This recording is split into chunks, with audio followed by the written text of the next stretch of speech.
Look who's back. Jon and Jim, it is the wrap-up show. Yeah, I screwed up the open there. How I started how do playing the countdown as how do you opposed screw to that up? because I just done an Aztec wrap-up show where I played the countdown. No excuses. Play better. I know. Off-season edition of the wrap-up show. Padres on their couches. Dodgers now joining the Padres on the couch as they are out. We're down to the final four. American League Championship Series underway. NLCS about to get underway. There's a lot to get into from a Padres perspective, and we will tonight. Jon and Jim with you.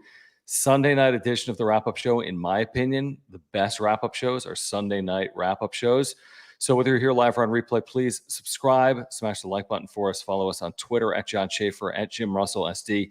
Thank you for the super chats. Thank you for your support of this channel. Click the dollar sign below the chat box. We will get to every single super chat here tonight, whatever is on your mind. If you're able to contribute with the super, we will get your comment or your question here tonight. If you'd like to become a member, or if you are a member and you want to gift memberships, you can click the join button down below. You'll get emojis and badges and more. Jim, we're going to be talking about Juan Soto here tonight and his future, Padres offseason, Major League Baseball postseason, and there's going to be a lot going on. I mean, it's going to be as big of an offseason for Padres fans as you could basically have, considering what happened in 2023, and we're just getting started here in the middle of October. Yeah, I mean, there's still a lot of time before we get to actual moves being made and free agency starting and winter meetings and everything like that. But doesn't mean there isn't a million questions with this team heading into those decisions and those time periods with baseball. So yeah, I mean, the biggest story of it all is what's the future of Juan Soto. I feel like if they won this year and if they made the postseason and they had a good season, I think we would be talking about extension this offseason. I don't think that's a possibility, even though some people might disagree. And I think there's a greater possibility that they discuss trading him than discussing to sign him, honestly, just because of how this season played out and how their payroll is structured. Yeah, that to me is the number one most fascinating thing with this team in the offseason. And I feel like once we get to, I mean, hell, when we get to spring training, pitchers and catchers reporting, that's when I'll fully believe that Juan Soto is coming back for next season. Real quick, I want to get to what we're talking about here with Soto. I did want to pass along condolences to Irie FanGeek, who's a loyal viewer of the channel, who lost a pet, it appears. I'm just trying to catch up in the chat. Thanks, Maria. Yeah, your pets are family. She truly was this man's best friend. We are sorry to hear that. I actually lost my dog about 5 or 6 weeks ago, and Jim has a dog, and Aaron has a dog. They have a dog. We all understand how important pets are to people. They are truly members of the family, and that is very, very tough. We're sorry to hear it. Really, sorry to hear that, Irie FanGeek. Sorry, ma'am. Yeah, man. Condolences. I've never had that experience, but it's everyone that I've seen. It's the worst thing ever. So, hang in there, buddy. Regarding Juan Soto and what could happen this offseason, I'm 100% with you. I would not personally be surprised if the Padres entertained moving Juan Soto. We're both on the record saying we don't think it's a good idea, but we also aren't in charge of their payroll, and I don't know what the number is going to be. But if it's coming down significantly, and I think everyone agrees it's coming down, the question is it coming down significantly or not? And if it is coming down significantly, then you may have to get creative in terms of how to field a 26-man roster, and that could involve getting a real return for Juan Soto and saving money in the process as well. I don't want to see it. I don't think the Padres have a better chance of competing or winning at a high level in 2024 without Juan Soto. I hope they are able to at least put together an offer for Soto. I don't think it's overly realistic that they're going to spend the $375 to $400 plus to keep him. But there's a big difference to me, Jim, between keeping him and trading him this offseason, because I think 2024 is a huge year for the Padres. If it's July and you're not in it, he's got to go. But to start the year without Juan Soto, when you traded for him and said he's going to be part of 3 pennant races or 3 postseason pushes, and you get one, because you trade him away prior to 2024. That to me would be a huge miscalculation and another poor reflection on AJ Preller. Yeah, I mean, how would that look after the season you traded essentially every top prospect you had in every level of your organization, and the following offseason you trade him? Right. I mean, just and not only that, he's your best hitter. Like, he had the best season of anybody on your team. He is up for I believe what award is he up for? Is it Silver Slugger? Not a Silver Slugger. Not the Hank. Is it the Hank Aaron? I don't know. I didn't realize he was up for something. I think he might be like I don't know. He's up for some award because of his offensive year. Mm-hmm. But like you trade your best offensive player in the offseason because you fucked up and you put yourself in a situation where you're not going to be able to pay him. And so you're trying to get max value out of it now. And you can't sign him to the deal that he's going to want. Like, that's a bad sign. But I don't know if terrible sign. I don't know if that's going to happen. But I don't think it's I mean, the start of this year, it was like I felt like it was a 100% certainty that he would be here minimum 3 years. I don't feel like that way anymore. Yeah, I agree with that. By the way, his 2023, before we're like, well, and I'm with everyone, and I'm with you when you say, it was a very good year, but it wasn't overly impactful. And I agree. But from a sheer numbers perspective, his OPS plus, right, on base plus slugging compared to league average was better this year, Jim, than it's been in his career. It was 158 at Petco. It's 157 in his career. The point is this. He had a Juan Soto-like season, not his career best season, but he had a Juan Soto-like season. He's entering age 25 season. To walk away from that and risk what's possible as a result of that, and Padres fans saying for forever, you gave up on Juan Soto for his age 25 season, and he hit 339 with the Cincinnati Reds. I'm making it up, and then went on to to be a top 3 player in baseball over the next 10 years. Is kind of curse worthy. Like that to me, if you move Soto and Soto has a career year and goes on to win another title or 2 or 3 and go on to be even better, that's kind of like opening up like the curse door and like the curse of Juan Soto. If you move him before age 25 season, that's just, oh man, that's tough to think about. That's like the curse to me is things that happen out of your control. This would be a 100% self-inflicted wound. I don't view it as a curse because they would have, if they do it, that's on them. There's no curse there. Well, that's like the curse of the Bambino is they traded him. Well, yeah, and little different times, John. No, but I'm saying like they did it to themselves. I'm saying this would be self-inflicted. To your point, they don't have to trade him. No, unless there's a mandate, I guess, because of salary.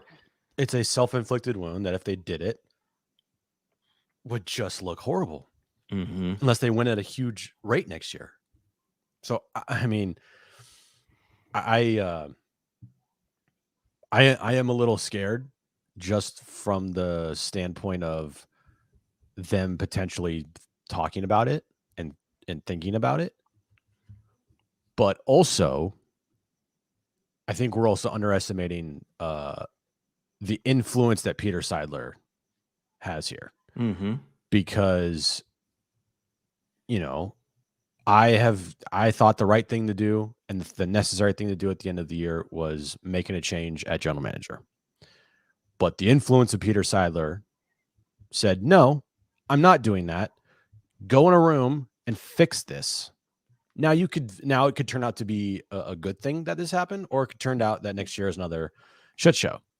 But I feel like if Peter wants Juan to stay around, he's going to make sure he stays around.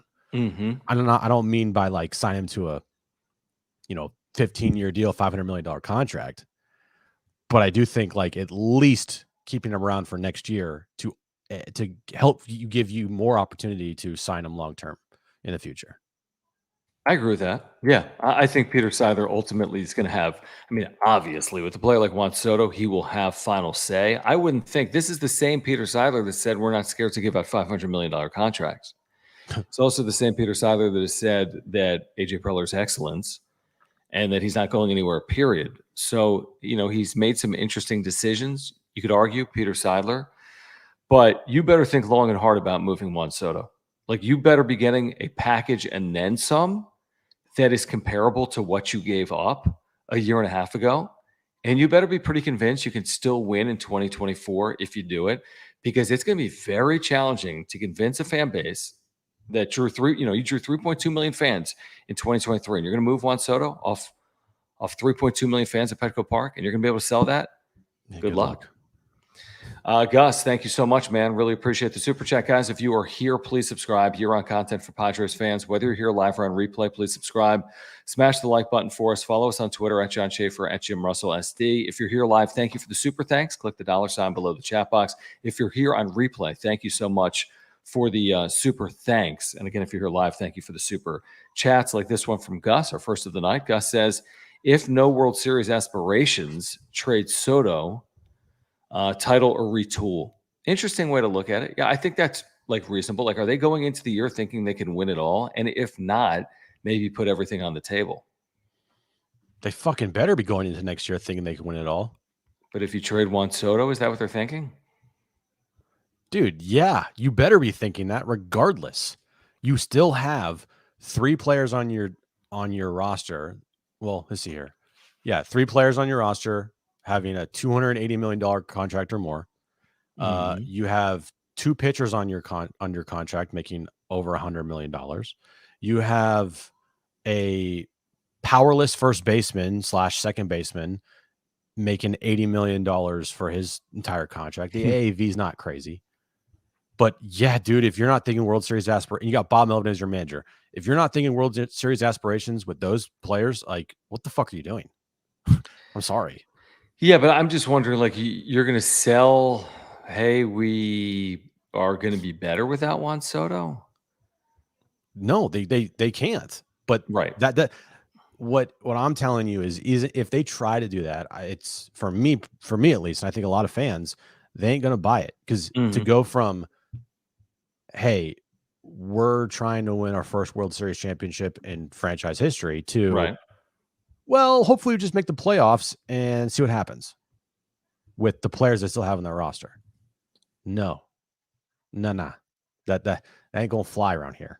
No, it shouldn't. It really shouldn't fly around here. Not with the way they drew. I'm so glad Will Holder is here, by the way. And the reason I'm going to say that, Will, is A, you're loyal. And you're a great Padre fan. I'm almost in IB, Will. I'm there in 2 weeks, dude. Right. And Jim's moving next door, so you guys can talk in person. You don't even have to do it on social media. And I'm not going to answer this question initially, but Will, can you put in the chat what Hector Gomez told you on social media in a back and forth, like a reply? Hector Gomez, right, covers Major League Baseball, covers Latin American born players. He has not a perfect track record, but he's been right at times on some of these Padres players. What was the basic point, Jim, that he made about if Padres offer the right money? He'll take it. Okay, so if the Padres offer, come up with the money, Soto would like to stay, basically, right? He likes San Diego. Yeah. I think Gomez said likes the Padres, and that's a pretty significant statement, if accurate, from Gomez, that if they pony up, so to speak, then the Padres have a chance to keep him.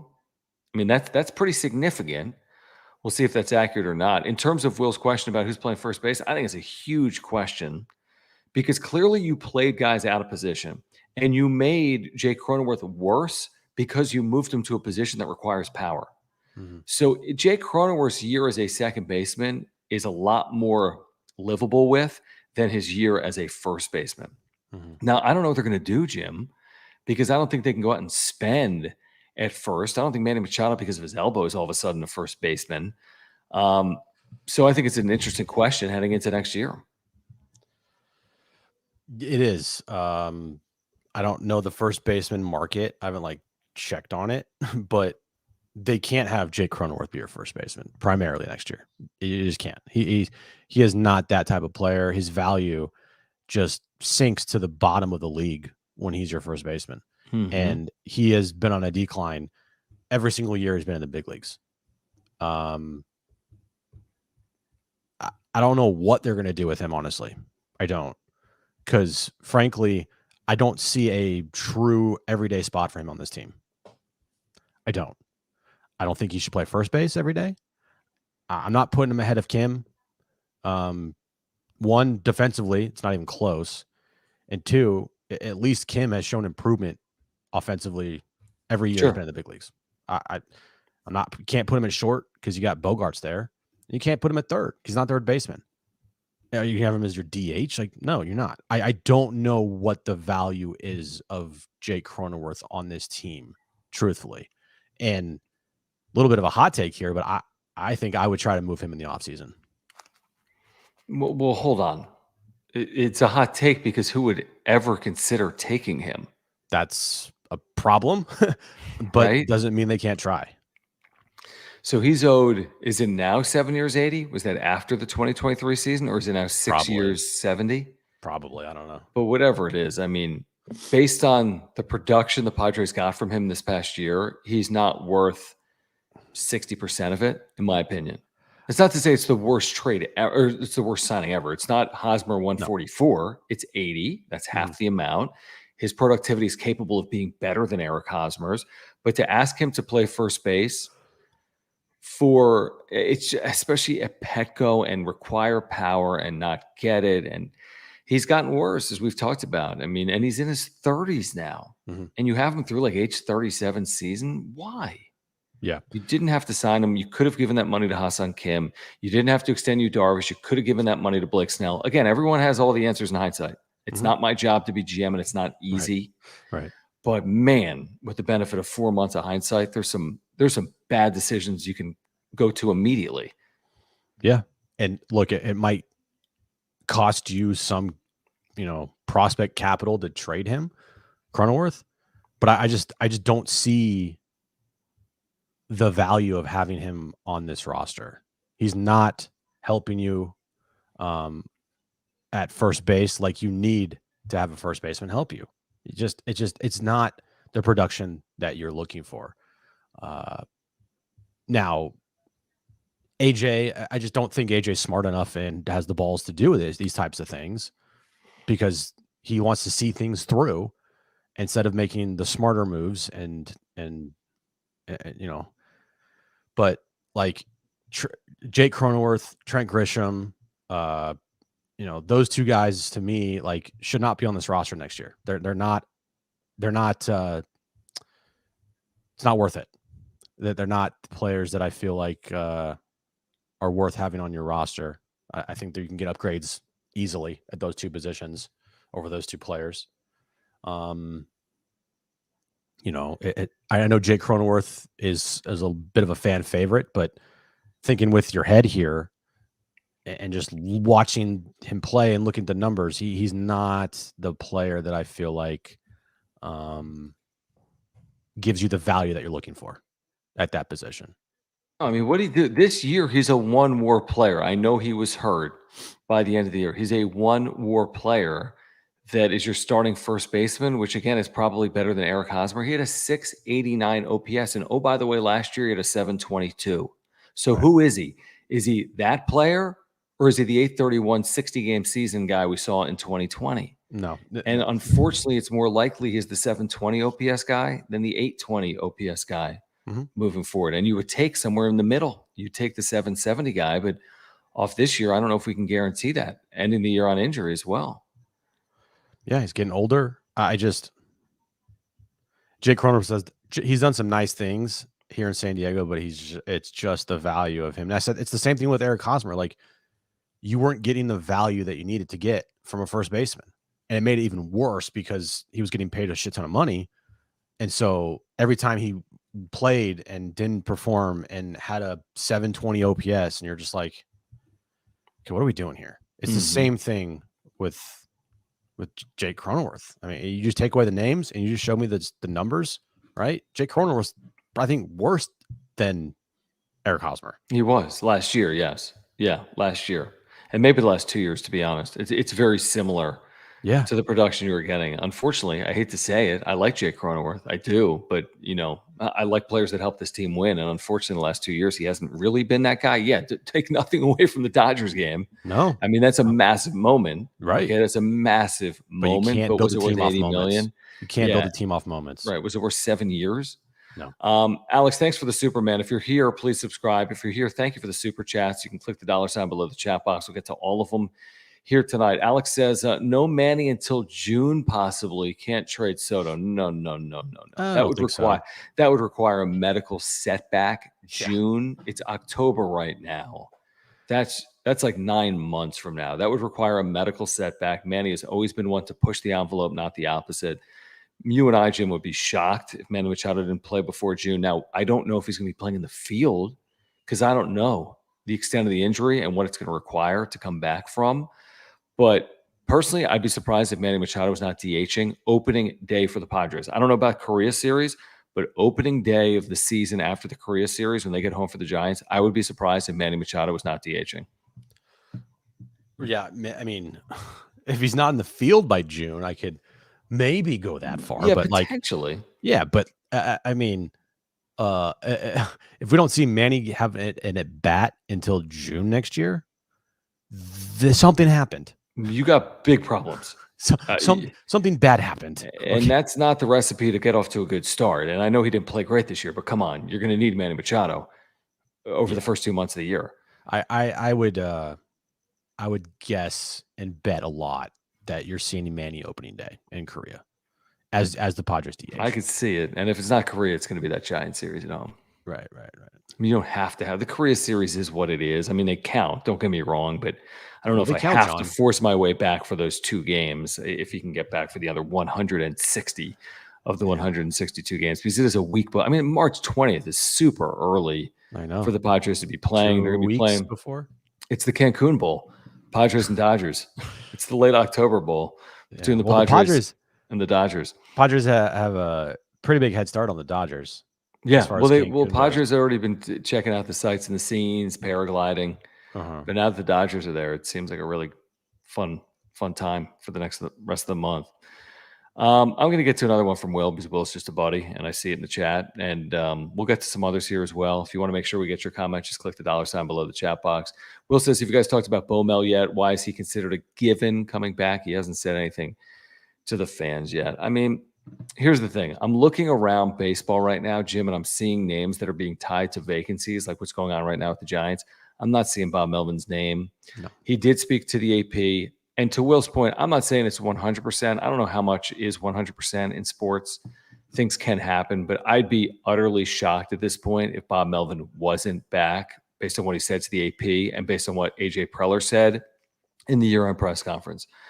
We can then discuss what that's going to mean and the dichotomy between Melvin and Preller and how they're going to move forward. But just with it being a couple of weeks past the season, with seeing names attached to other managerial vacancies, I think with each passing day, I'd be more and more surprised if Bob Melvin wasn't back. I mean,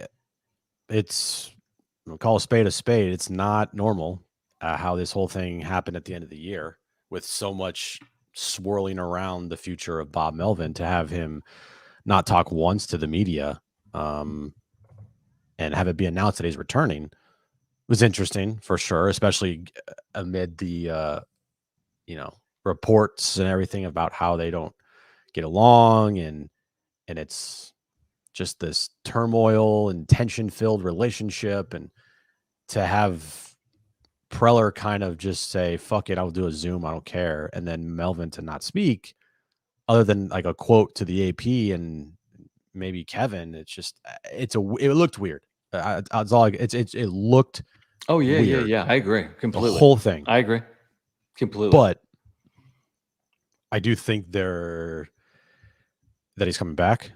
I do think so too.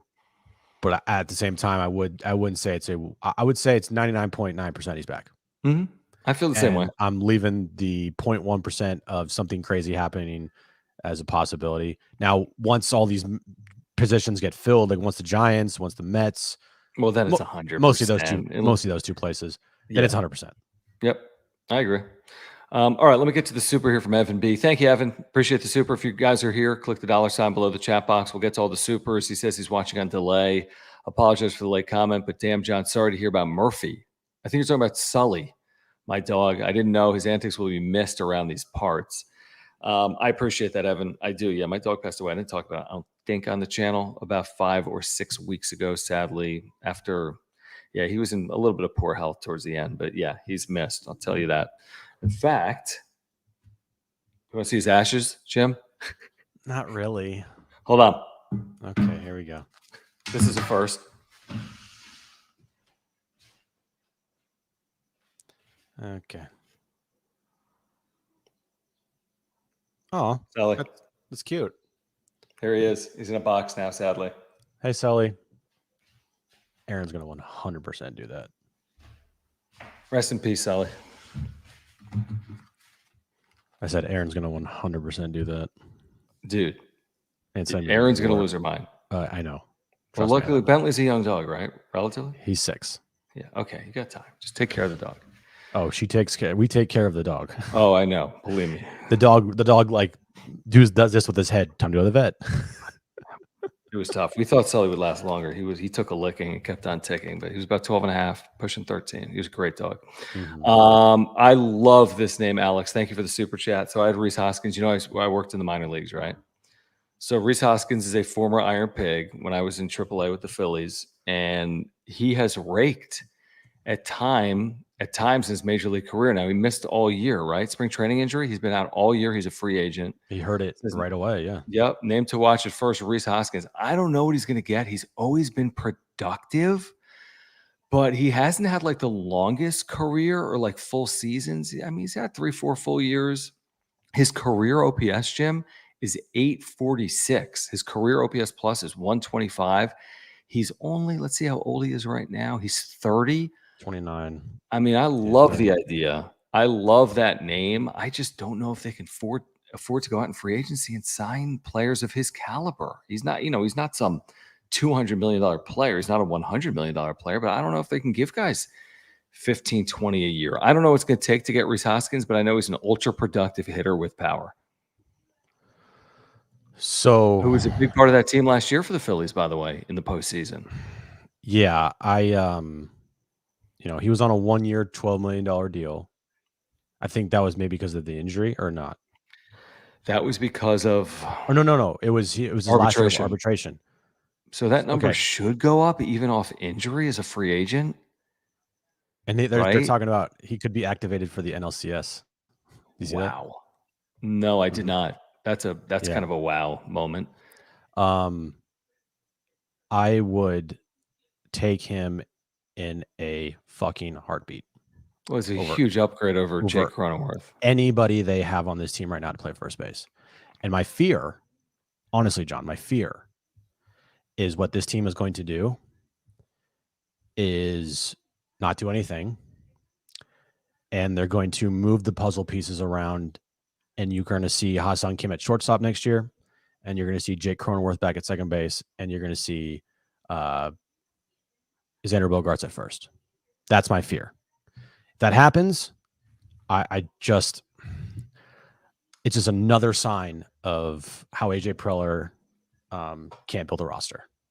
By the way, I agree with you. Be right back. Because the chat brought up a good point. Why did I show my dog's ashes? I'm going to show a picture. Yeah, you're an idiot. You're like, oh, here's a box. Like, what the fuck? John. Jeez. We'll wait. I know Reese Hoskins would be amazing. Well, you are an idiot. Right, this is that's Sully towards the end. Spaniel. Sully. Good dog. That's his tongue hanging out because he had no teeth. We took his teeth out earlier this year. Didn't really fix anything, but his tongue hung out because he had nothing to hold his tongue in anymore. Aww. Anyway, that's Sully, guys. I don't know. What are we talking about? I don't know either. Reese Hoskins. So I'm going to throw a number out for Hoskins as a 30-year-old entering age 31. Coming off of a full year injury. Yeah. What did he do? Did he like tear his ACL? It was something awful. I remember that. I forget. Achilles, ACL, something terrible. Yeah, it wasn't like a broken It was bad. bone because you don't. I mean, a whole year. I mean, is he going to get 1 year off of that? Like, kind of like go prove it, like a prove it deal, like a Bellinger type deal? Dude, I would fucking love that. Like a 1 for 18. Yeah. It's Like- going to be 1 for 18 or 3 for 45 or 2 for 29. You know, that's the type of deal you're looking at. And he comes here, he's going to suck. And wherever else he goes, he'd be like a baller. I don't know. I mean, this guy's consistently hit. I mean, he had he had 5 consecutive years of like 850 plus OPS. Yeah. So, as I'm thinking, like, as I just said that, I'm thinking to myself, maybe like, okay, the numbers, would I take 30 home runs and 794 OPS from your first baseman? Yeah, in a second. In a fucking second. And 846 career OPS. Like, yeah, in a second. But is Reese Hoskins, how he plays, right? Power guy, but he's also in Philly. A little bit of bandbox there. Definitely. Does he fit the style that would that Petco Park, would he fit that style? He's a raw power hitter. For example, you make a great point. So he's still, even with Citizens Bank Park, 125 OPS plus because he considers ballpark factors. So that's highly productive. Let me compare it. For example, like what's Manny Machado's OPS plus career? It's 125. Reese Hoskins has the same career OPS plus to Manny Machado. That tells you about his offensive ability. That tells you about and that's why he's getting 1 for 18 or more. Because people are going to look at that 125 and they're going to see those OPS numbers and they're going to say, you know what, it's worth the fly. It's beyond a flyer, 18 million, but it's worth the risk. Is the way I look at it. I just am. I would just be a little like I wouldn't be like fully like 100%. This guy's going to hit 30 home runs. I would need to see it. But again, you give me the option of having that type of player to give you that type of production. First base next year on a 1-year deal, even if it's 15, 16, 17, 18 million dollars, right? It's a little on the high end. I don't know if they can afford that. But then I would try to move heaven and earth to get Jake Cronenworth off this team. If you can pull a deal and get Reese Hoskins, because then it's like, why am I having this guy, this $80 million player on my bench? Like, there's no point in that. Yeah, I agree. It would be a little. Yeah, they're gonna have to figure something out. I mean, you can't have Reese Hoskins and Jake Cronenworth and Machado. Like, there's just so much money tied up everywhere. I know. And that's just not gonna work. It's not sustainable, and not only is it not sustainable, it's not gonna happen. I wouldn't think. In 2024. Let's get back to the chat in a moment, guys. If you're here, subscribe. If you're here, thank you for the super chats. Click the $ below the chat box. And thank you for your support of our partners like Mark Nimitz, who's our title sponsor. Mark has been with us literally since day one of the channel, which is like 2.25 years ago when we launched the channel. We were doing this on the radio before that. Please support Mark Nimitz if you support this channel. He's our title sponsor. If you have any insurance need, auto, home, business, life, renters, or more, I've got a homeowners, earthquake, and life insurance policy through Mark Nimitz. Just by switching your insurance, he can save you $750 or more. Think about that. He can save you $750 or more, and you're not just saving money. You're getting a great insurance agent with great service and communication. How do I know it? I had a claim in here last year, and he saved us thousands of dollars and like dozens upon dozens of hours of time. He took care of everything. He's a great insurance agent. Click the link in the description down below to get to his website, which you can see on screen. He's a lifelong San Diegan, a lifelong Padres fan, a longtime supporter of this channel. If you support our work, please support our partners, local partners like our title sponsor, Mark Nimitz at Farmers Insurance. Whatever your insurance need is, get in contact with Mark Nimitz. He can save you money. Yeah, all his information's above my head. mnimitz at farmersagent.com. When you reach out to him, let him know that Jon and Jim from the Wrap-Up Show sent you. Yeah, and again, seriously, you have an insurance need, please get in contact with Mark. He'll talk to you about the Padres. He really will. He'll talk to you about saving money on your insurance, whether it's a new policy, whether it's a renewal, whatever it is. Mark is going to save you money. Someone had mentioned in the chat, I mean, we should touch on the fact that it is a bit of deja vu all over again for the Dodgers, who are inexplicably swept. I mean, let's be honest. Nobody predicted that. You could have predicted the Diamondbacks win the series because it's the Dodgers in the postseason, but swept and embarrassed. I mean, getting swept is embarrassing, but swept and embarrassed in these games. And now we turn our attention towards the offseason from the Dodgers' perspective, even though this is the Padres wrap-up show. And Jim, they probably would have done it regardless. Win a World Series, lose a World Series, win a first round, lose a first round. They're spending. I cannot be convinced otherwise. They're going to spend in a huge way. They'll try to land Ohtani. They'll try to land Blake Snell. They'll try to land Reese Hoskins and so on and so forth. That type of player. And it was probably going to happen either way, but off this, they're definitely spending. Yeah, no matter what happened in the postseason, they were gearing up for the free agent class of 2024, and it's because of Ohtani. You can't they're going to go after him and likely sign him. I think they have to be viewed as one of the favorites. I agree with you.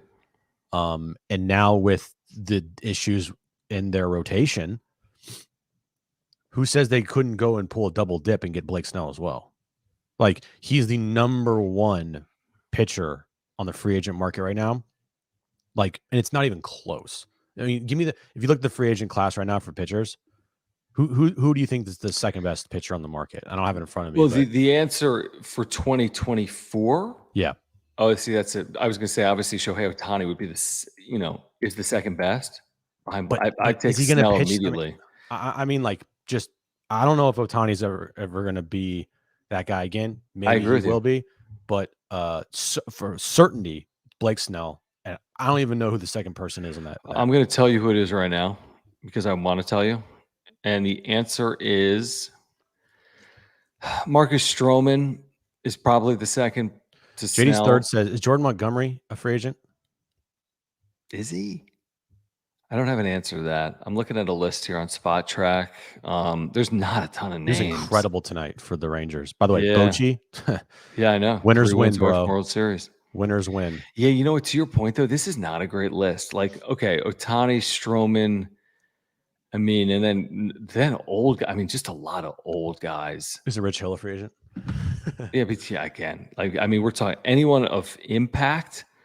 I mean, you're talking about guys like Mike Clevenger. I mean, you're not talking about anything good. Yeah, it's a good point. So, but the point is, Snell's going to have leverage. Is the point you're making, right? That Snell, I mean, he's. Well, the point I'm making is the Dodgers need. Oh, is Aaron Nola? Aaron Nola? Let me check. Yeah, Aaron Nola's a huge name. Huge name for sure. Yeah, but he must be. Let's see here. Hold on. Starting pitchers. I mean, he's coming off a bad year, but he's still young, isn't he? He's just turned 30. Yeah, Aaron Nola's going to get paid. All right, so you got Shohei, Stroman, Kershaw, Hyunjin Ryu. Yeah, this list is terrible. Got a club option, though. Terrible. These guys are old as dirt. Eduardo Rodriguez, he's an opt-out. Yeah, okay. Yeah. Julio Urias will never pitch ever again. No. And rightfully so. Nola, he's Sonny Gray is another name out there that I think these guys are so old and tired. No, Sonny Gray had a good year. That's great, but he's what, 40? Jordan Montgomery. Yep. Okay. So yeah, there are some good pitchers out there, but nobody to the talent and caliber of Blake Snell is what I'm trying to say. So yeah, Snell's only 30, and he just won the Cy Young. So theoretically, I would not be surprised, and since we're talking about the Dodgers here, with the amount of needs that they have in their rotation, if they don't go out and, along with Ohtani, try to get like Blake Snell as well. That'd be quite the double dip, And the one place Snell would probably work is LA. You know what I mean? Like the other teams, you go and he'd struggle his first year with a new team, but somehow the Dodgers would figure it out. He can still keep his home in San Diego. Doesn't have to worry about it moving across country. True. And I don't know, like Walker Buehler, right? Dustin May. Those are two guys that are presumably going to come off injury next year. But Dustin May is a guy that's always been injured. Always. Buehler, how is he going to perform off of another injury? They didn't have much. Like, I just feel like that, to me, if it happened, I wouldn't be surprised. Either would I. Right. Yeah, I mean, listen, that's a good point on Jordan Montgomery's postseason But Snell's season stands for itself. Like I don't know what Jordan Montgomery's going to get, but I do know what Blake Snell is going to get, which is a lot of money and a There's long like deal. Oh shit! Hold on. What happened? It's a giant cricket in the house. Oh, giant cricket! That man, what a wrap up show this has been on this Sunday night. By the way, okay, Jim's going to go deal with the cricket. Like, what do you think Jim's going to do with the cricket? Is he going to like put it outside? Is he going to try to kill the cricket? What are you doing? Dude, you murdering a cricket on the channel? What are you doing? Bro, I'm a vegan. Can you hear me? I'm a vegan and you're killing crickets on the show? What are you doing? Take the cricket outside. No. How many you killed? You stepped on the thing like 13 times. Yeah. Yeah, it needed to die. You got a problem What does with a that? cricket even? Yes. What does a cricket even do? It's around. Okay, they're probably good for something. They're good for nothing. They're good for nothing. Okay. Good for nothing. All right. Interesting. Dude, you'll have to watch that back. It was like a brutal like cricket murder on the wrap-up show. I couldn't get it because it kept hopping. Wow. That was unbelievable. All right. Well, we have a moment. Do want to remind you about our partner Aura here on the wrap-up show, ora.organic. Speaking of plant-based, Aura has all plant-based nutritional products. If you're looking to get healthier in 2023, you should start with Aura, locally based company. Offices at Liberty Station right here in San Diego. Their co-founder, Will, is a huge Padres fan and a huge supporter of this channel, and he was born and raised in San Diego as well. Aura, I've been taking their probiotic. In fact, their probiotics, which I get each and every month, just arrived earlier today or this weekend, Saturday. They were in my garage. I just put them upstairs into the fridge. I've been taking their probiotic every single day for the better part of like 18 plus months. It's an amazing product. I take 2 every single morning for digestion, heart health, mental health, and more. So pick up their probiotic. They've got pre-workout supplements. They have omega-3 oils. They've got proteins for after workouts, sleep pills, which I've been taking recently as well. They have immunity pills, which are great as we head into the fall and the winter. Whatever it is, Aura can help you get healthier. They're all plant-based products. Check them out at ora.organic or click the link in the description down below. You'll get to their website on screen right now, ora.organic. Thank you, Will, for your longtime support of the channel, and for our listeners, make sure to check them out.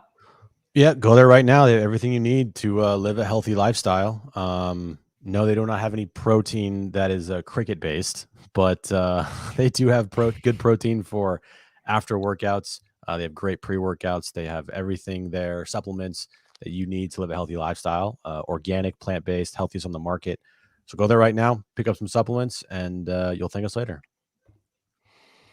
All right, Jon and Jim with you here on the wrap-up show. Please subscribe if you are here. Thank you for the super chats. Click the $ below the chat box. You can find us, by the way, on Twitter, at Jon Schaefer, at Jim Russell SD. What else have we been talking about on the radio over the last week related to the Padres? Because we've been talking about them, although I don't know what we've been saying. Oh, you know what we've been doing? And we do this on the wrap-up show, but I've been doing it. Guilty as charged. I've been doing the Manny Machado, Bryce Harper comp a lot. Oh, yeah. Because I'm watching Harper come through every single night, and I'm watching Manny Machado tell me how, like, we got bandwagon fans, and you'll be on the bandwagon and look at the back of my baseball card. Right. And I'm just seeing this huge, like, dichotomy. I'm not saying Machado's not a great player at his best. He is a great player at his best. And I'm not saying they should have signed Bryce Harper, because you're going back 5 years, and Manny Machado is a very good signing, and he's had successful years. But it is I don't know. I just look at Manny Machado compared to Bryce Harper, and there's a lot to be envious of when you watch the way Harper has played these last 2 postseasons. You know who else is envious of Bryce Harper? Who? 29 other teams. Yeah, that's true.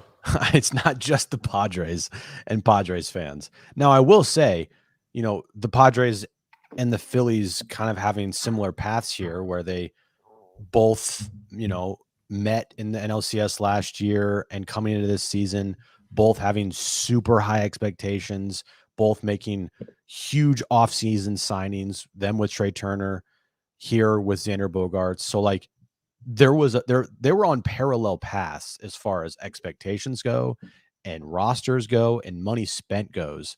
And the Phillies handled it beautifully and the Padres crumbled. Yeah, that's a pretty good assessment. Yeah. And I just can't help but think every time Padres fans are going to watch the Phillies play and maybe to a World Series title, the first thing I think about is that should have been the San Diego Padres. And it still frustrates me and blows my mind how that 26-man roster here in San Diego decided to not give their full effort every single game. And they didn't give a shit at times and they quit and they were bitching about the media expectations and they were more concerned about where they hit in the lineup than what's best for the team. Worried about money, who's making money, all this bullshit this year that now I'm not saying was avoidable, because it would have been avoidable if you had the right pieces in the clubhouse, if you had the right characters in that clubhouse. Philadelphia, they're complete opposites. It's not even close. It's fucking night and day from their clubhouse to the clubhouse here. Is it that surprising when you have one captain say, what is this, high school baseball, college baseball? Who cares about culture? Paraphrasing. Yeah. And then you got another guy that was Pat McAfee talking about how, like, we pick everyone up. This is Bryce Harper, and Right. giving specific examples. And if you watch the clubhouse during the celebration when they won the NLDS, he's going over to like Matt Strom, and the guy's a leader. Mhm. Okay. And we can argue the manner in which Machado leads. Maybe to some extent it's by example. Maybe to some extent it's not. Maybe it is behind closed doors. Maybe it's not. He's very up in the air with his leadership style. And that's putting it lightly, right? I'm giving him probably too much credit by saying that, but Yeah. it's hard to question at this point in Bryce Harper's career. Now, he hasn't won a title, and the Nationals did win a title the year he left. Mhm. But you look at what he's been able to do in his postseason career. He's a 1,030 OPS player in his postseason career. Excuse me. Manny Machado is like a 720, 730 OPS player in his postseason career. I mean, Harper is a leader and he backs it up on field, and it's been proven time and time again. And if he gets a ring, then you're going to call him one of the great players in the history of the game. Yeah. It's basically that simple. And to your question here, Will, about Bob Melvin, I've seen this a lot. Like it's Bob Melvin's job to rally the troops and not have these things happen. But I'll say this, dude, the dynamic in that clubhouse, the personalities, the egos, all of that, there is nobody that could control that other than the players themselves. And to that point, though, Will, because you've heard Brian Dutcher say this, he's like, the best team, there are coach-led teams and there are player-driven teams, is Dutcher. And this is the big leagues. He's like, and the best teams are player-driven, and that's college. The best teams are it's like, you can't force me to stop smoking. I got to want to stop smoking. If you force me to stop smoking, I'm still going to like smoke behind the building a couple of times. You're not, this organization can't even get Manny to go on the IL without having like a break in his bones. If that can't happen, there's nobody can tell Manny what to do. Nobody. Manny is going to be Manny, and he's going to do what Manny wants to do. And that is always going to be what he is. Never going to change. And while he's in San Diego, that's his clubhouse, whether you like it or not. And I think going forward, I don't know. I mean, there's going to be a lot of like, I feel like there's a lot of hope with this team. And I don't mean like good hope. I mean, hey, I hope things go right. Right. They're hopeful, but that's not really anything discernible or tangible to hang your hat on. Right. That hope. Like, I hope they don't have a blow up next year. I hope Manny doesn't, have a bad season again. I hope Manny I hope he's is healthy. And I hope that Manny is a good clubhouse guy, because when things go off the rails, it becomes a shitty environment. And there's a lot of hope there. It's not hopeful, like you said, it's hope. I agree with you. I hope they're better. I'm not going into the year. I know this about the Padres next year. And I can say two things are true. I'm not going into next year telling you definitively that they're good enough to make the postseason and or win the World Series. And I'm also not going to tell you heading into the year definitively they can't. Because 12 of the 30 teams make it. Diamondbacks made it with 84 wins. And there's a big difference between 84 wins and 104 wins. And maybe they fall somewhere in there. And there's a lot of different ways it could finish. And once you get in, you're in, and who knows what happens. But I'm not going into the season, no matter what they do this offseason, telling you with 100% certainty that I have a good feel for what they're going to be, because they've proven to be unpredictable over the last 5 years. 19, 20, 21, 22, 23, all have been unpredictable. Richard, thank you for the very generous super. Appreciate you hanging out. He says, Dodger fan here, as he always tells us. To the joy of many, analytics did them in again. He's talking about the Dodgers. Roberts on why he left Lynn in. He wanted him to finish facing the right-handed batter before making the move to the pen to face the lefties. Going by your gut is dead. They're not out of the postseason because of Dave Roberts. And Dodgers fans may feel that way. They're out of the postseason because their starting pitching was horrific and because their stars didn't produce. And they got beaten fair and square, soundly. And I don't care if Dave Roberts made a move before the fourth home run. They're still losing the game in all likelihood. They would have been trailing by 3, not 4. I'm not putting that series on Dave Roberts. I'm putting it squarely on their starting pitching and their hitters.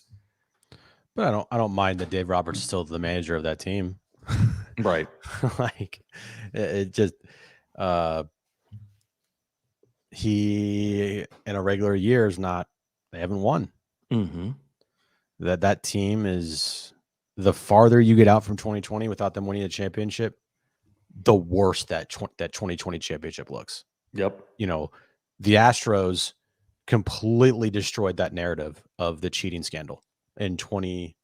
Yeah, it's true. They really have. By going to 7 straight NLCSs and winning a World Series since then, and being to, 2 World Series since as well? Maybe. Because they lost one. They lost one, they won one. They lost one and they won one. Yeah. Who'd they lose to? The Braves, right?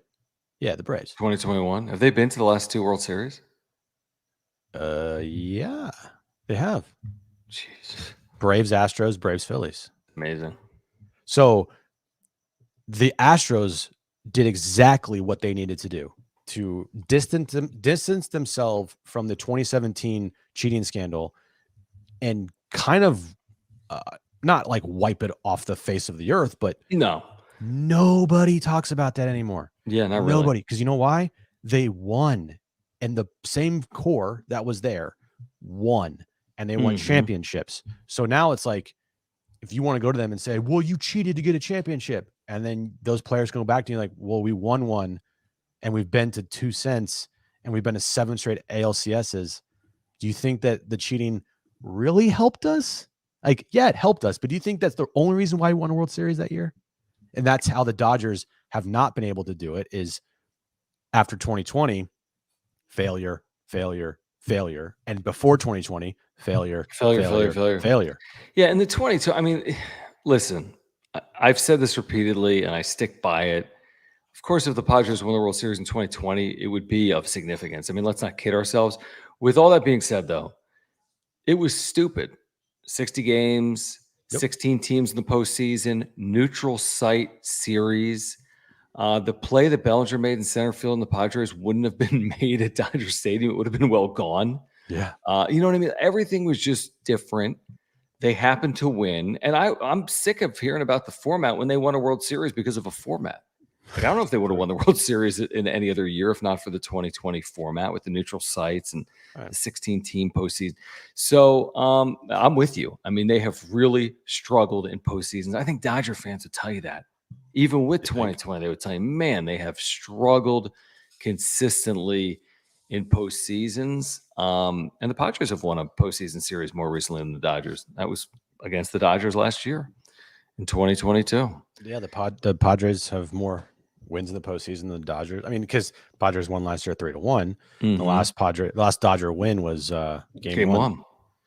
And Mookie is 3 for his last 40 something, right? In the postseason.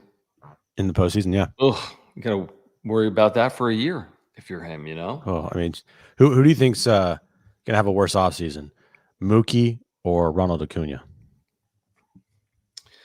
Who That's a underperformed great more? question. Like, who underperformed more for their team? Well, Mookie, because you couldn't perform worse, right? Yeah. Did Acuna do anything in those 4 games? He must have. No, he didn't do anything. He did nothing. Well, he fled out to deep left center field in game 4. I think Ronald Acuna looks worse because of how he handled everything. Yeah. Completely just We didn't even horrible touch the look. media, right? Horrible look. Just a fucking Yeah. flat out embarrassment on his part. Mookie at least talks to the media. I don't know. Yeah, he always does. He's good with the media, I think. Yeah, but yeah, who looks worse? Ronald Acuna. Who had a worse postseason? Mookie Betts. And again, I mean, you know, there's a lot of format talk, and we'll see who wins the World Series. And if it's not Houston, there's going to be even more format talk. I don't buy the format. I like what Strider said with the Braves. He's like, listen, we got beat. It's a 5-game series. Put your attention elsewhere if you think it has to do with us having days off. By the way, you know what? A lot of days off heading into the series, the Texas Rangers. When's the last time they played before tonight? A week ago? It's a dumb excuse. You heard Dave Roberts try to make the excuse. Like he really wanted to lean into that excuse. He tried to make it. He threw it out there. Mm-hmm. He said it in a way that didn't sound too excusey, but you know damn well that was discussed and they were upset about that, which is pretty embarrassing. I agree. Guys, I want to tell you about our partner here on the wrap-up show, Underdog Fantasy. They have a special going on right now where you get your first deposit match up to $500 if you use promo code PODSWRAP. Your first deposit matched up to $500. You don't have to deposit $500. You can deposit $10 or more. It's matched. $10 becomes $20, $100 becomes $200, $500 becomes $1,000. Use promo code PODSWRAP, PADSWRAP. You will get that 100% deposit match up to $500, promo code PADSWRAP. It's so simple and easy and fun to play. Like the pick'ems where you go 2 for 2 or better. You can even insure it and you can get one wrong if you're playing 3 or more pick'ems. So for example, tomorrow night, Cowboys at Chargers, which means more than a touchdown and a half passing for Dak Prescott, hopefully. So that's one of the pick'ems.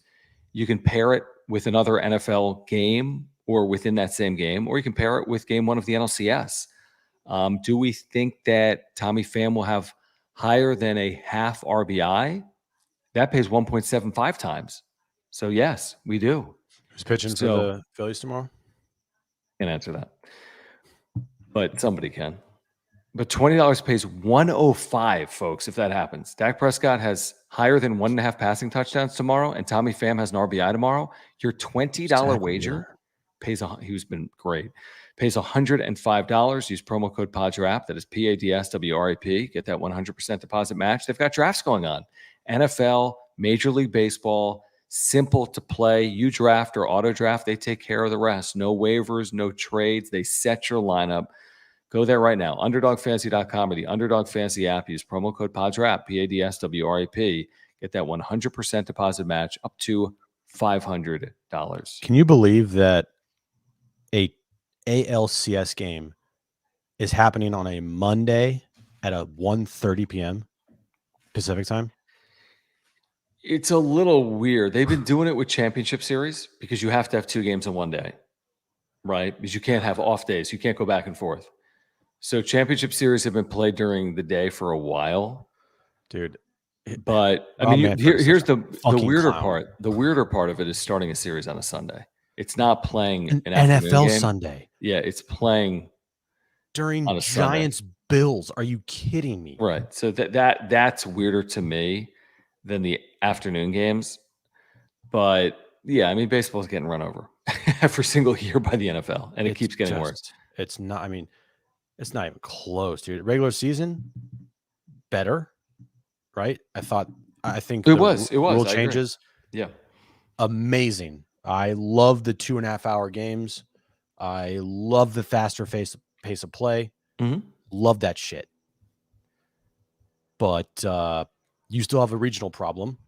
And with all of your TV companies and partners going bankrupt, not a good look. Yeah, by the way, remember we were at this game. NLCS game 2 was an afternoon game. That's just because you have 2 games one day. So one's in the afternoon, one's at night. Just is what it is. On a Monday, a football Monday with the Cowboys playing. Yeah, you're right. You're right. It's going to be a football problem. Monday, but the Cowboys playing They'll the get run over. Chargers. Yeah. No, they're going to get Is it absolutely hammered. Cowboys Chargers? It is. Okay. I mean, it's just the Cowboys. I mean, you put the Cowboys on primetime television, there's 30 million people or close to that are willing to watch. All right. Before we go, you have 60 seconds. I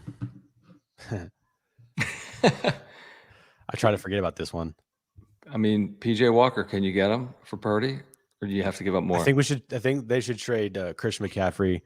Just throw in Trent Williams as well too. Yeah. For Fred Warner. Yeah, Fred Warner, and maybe Kittle as like a kicker. Maybe Purdy. Maybe Purdy. Purdy, I don't know. PJ Walker. I don't know the value you can get from Purdy. Right. Purdy had a bad game. Okay. Bound to happen.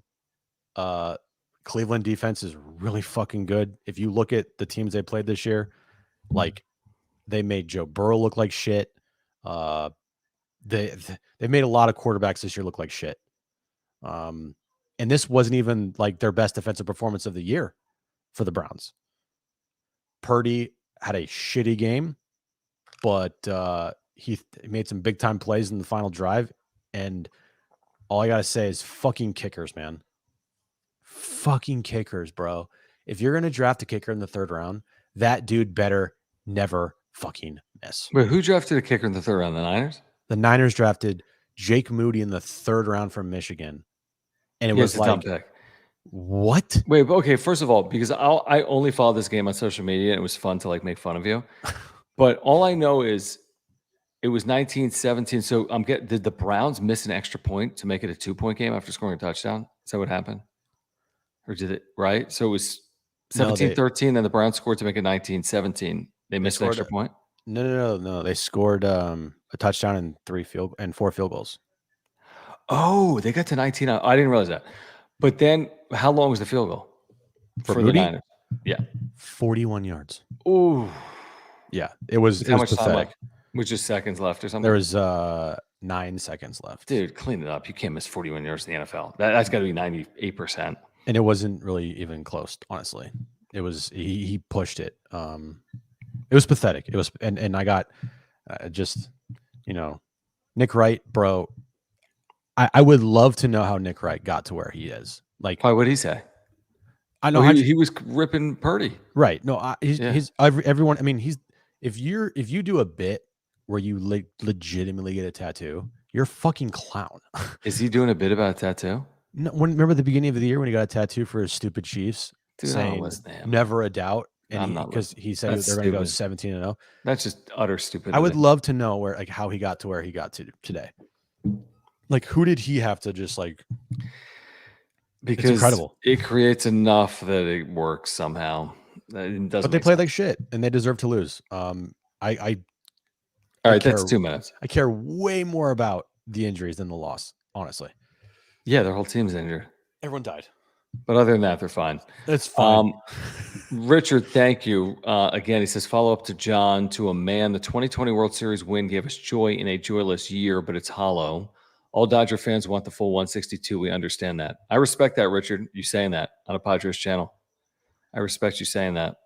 And I get it. And I think everyone would feel that way. It would be weird if the Padres first came in a 60-game season. That would just be weird. Mm-hmm. But let's hope they get a first before we're dead.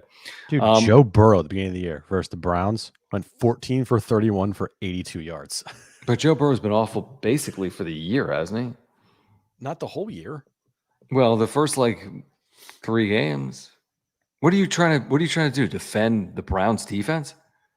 I'm just telling you, the Browns have a great defense. I know they do, but Purdy's about you're trying to go. There was 17-0 talk, Jim. Okay, it's over with now. It is. What was the line tonight or today? I don't know. It had to be favored by 8+ against PJ Walker. Give me a break. I don't know. Retod, thank you, man. He says, love you. Smoke a cig, John. Just one. Here's the thing. I'll smoke a cigar if the Padres win a World Series. I'd be happy to. On air. No, not on air, because then the smoke alarm would go off. I don't even like smoking cigars, and I would smoke a cigar if the Padres won. Yeah, I don't like smoke. I don't like smoking a cigar. Have you ever smoked a cigarette in your life? Yeah, like a puff. Yeah, me too. By the way, we just said this the other day. Thank the Lord, nobody smokes. Do you ever see someone smoking a cigarette? It's very rare. Rare anymore. It's pretty rare. I mean, a People couple. vape. I'd much rather have people vape than smoke cigarettes. Sure. But I mean, I don't see much of it in general, but maybe I'm not hanging out with the right crowd. Well, hopefully it's done. Right? It's like, come on. All right, we're talking about cigarettes in the wrap-up show. What are we doing? Well, we talked about the Niners. Okay, guys. Appreciate you hanging out. Join us tomorrow at 3 p.m. Much more in the Padres and much more in the baseball postseason. Jon and Jim, 3 p.m. We have a brand new Jon and Jim channel, by the way. You can subscribe by, I want to say, clicking the link in the description down below. By the way, I don't think I put a description in for this show. Whoops. Did I? I don't know. Did you? Doesn't matter. I don't think I did. I might have. I don't think I did. Anyway, subscribe. You're on content. Subscribe if you're here. Smash the like button for us. Follow us on Twitter at Jon Schaefer, at Jim Russell SD. Join us tomorrow at 3 p.m. San Diego Sports 760, iHeartRadio app, or by searching for Jon and Jim 760 on YouTube. You can find us on YouTube, the Jon and Jim channel. If you're here on replay, thank you for the super thanks. We really do appreciate those. Many more wrap-up shows coming for you this offseason. As Padres news breaks, we will have it for you exclusively right here on the wrap-up show. Jim, see you tomorrow. Get some rest. Peace out. Later, guys.